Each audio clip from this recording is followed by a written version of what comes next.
Hello, welcome to day 3.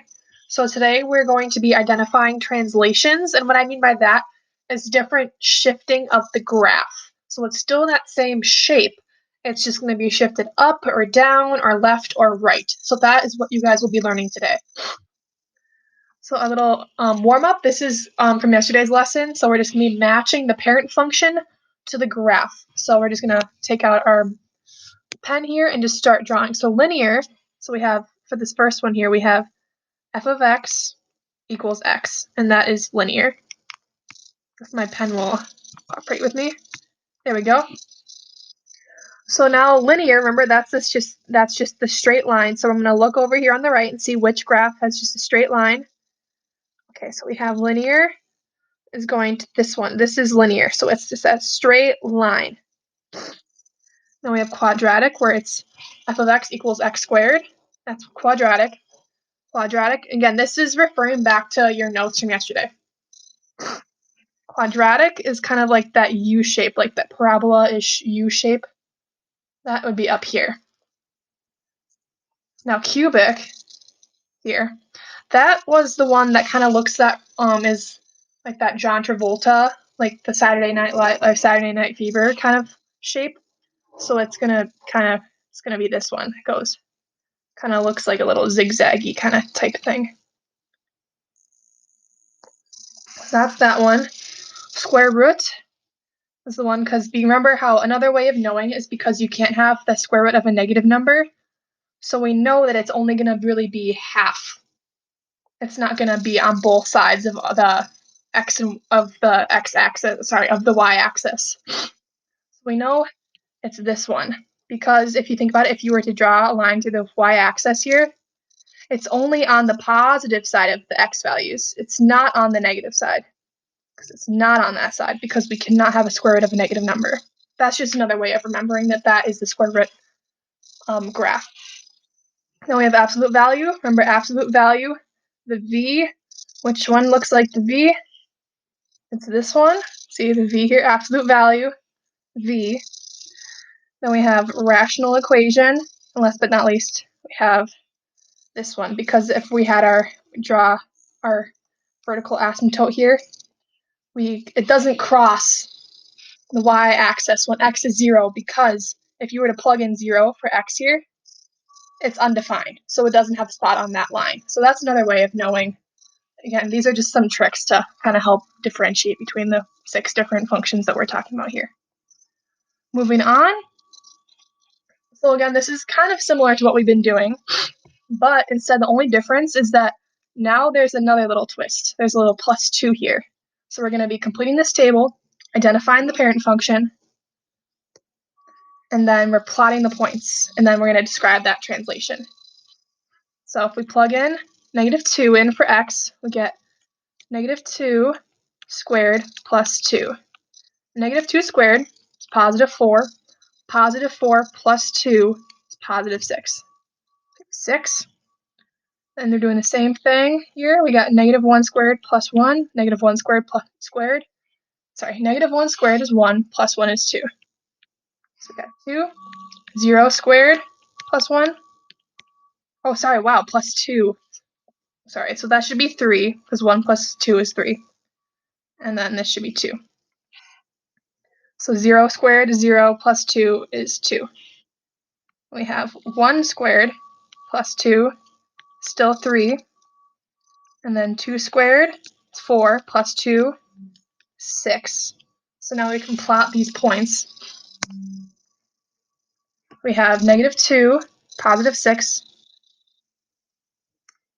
here.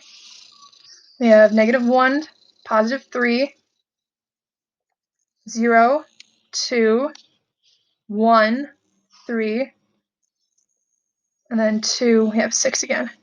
So this is creating that U shape.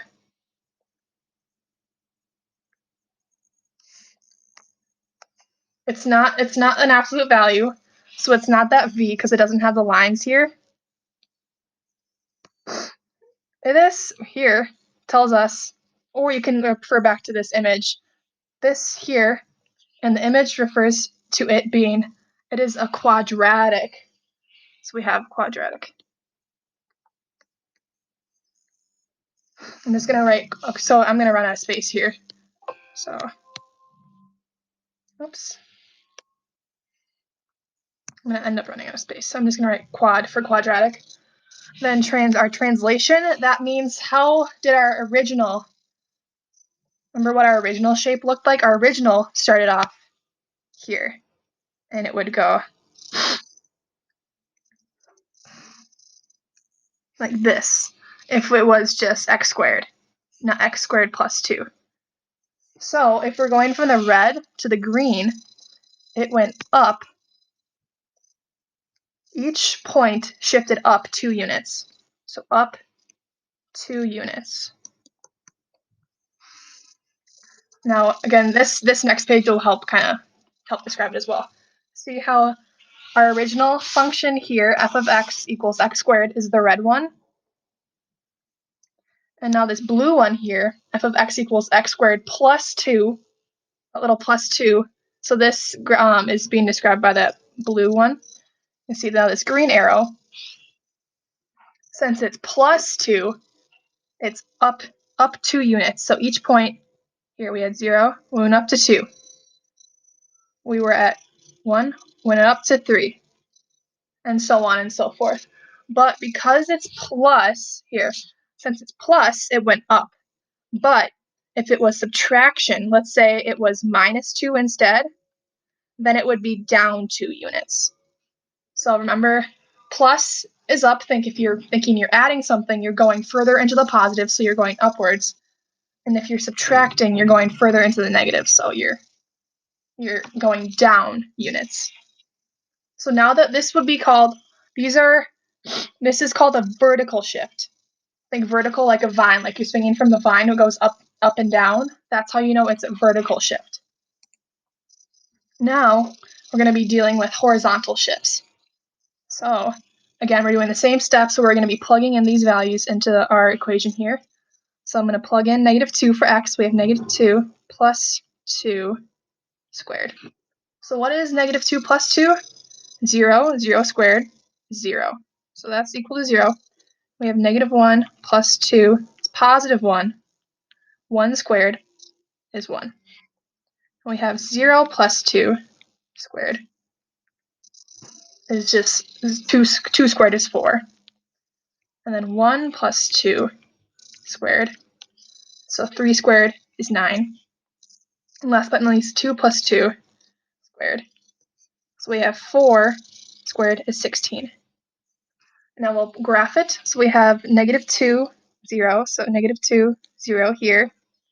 We have -1, 1, 0, 4. And then we have 1, 9. Let's see if it goes up to 9. Yeah, it does. Then if I were to say -3, let's just keep filling and going further so we can help figure out this pattern here of the shape of our graph.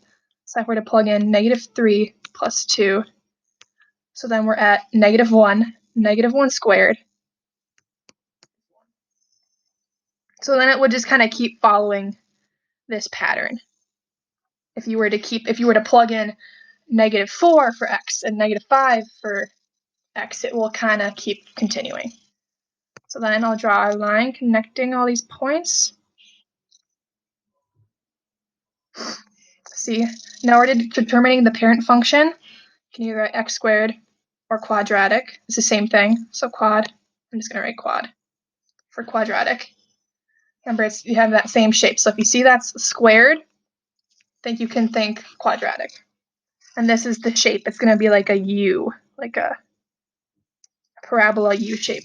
Now our translation, remember, look, you're thinking back to what our original, before, if it was just, if the equation was just y equals x squared, think back to remember how it's always would start at the origin, and then it would go. And then it would just continue that pattern. So this green shape here that I just drew, that is our original. That's just y equals x squared. So now our translation, how did it shift? Did it shift up? Did it shift down? Look, it started at the green and it went this way. How many units? So it went left 2 units. So if you look from the original, the green one, to the black line, each point is shifted to the left 2 units. So that, again, this page here is going to help with that. So if it's inside so we have our original function, which is the red one here. So we have this. Let's think if we're going this way, it's all each point is shifted left 2. So since it's adding 2, since this means it's plus inside, it means left. But if it was x minus 2 squared, that minus sign means you're going right. The subtraction shifts to the right, and addition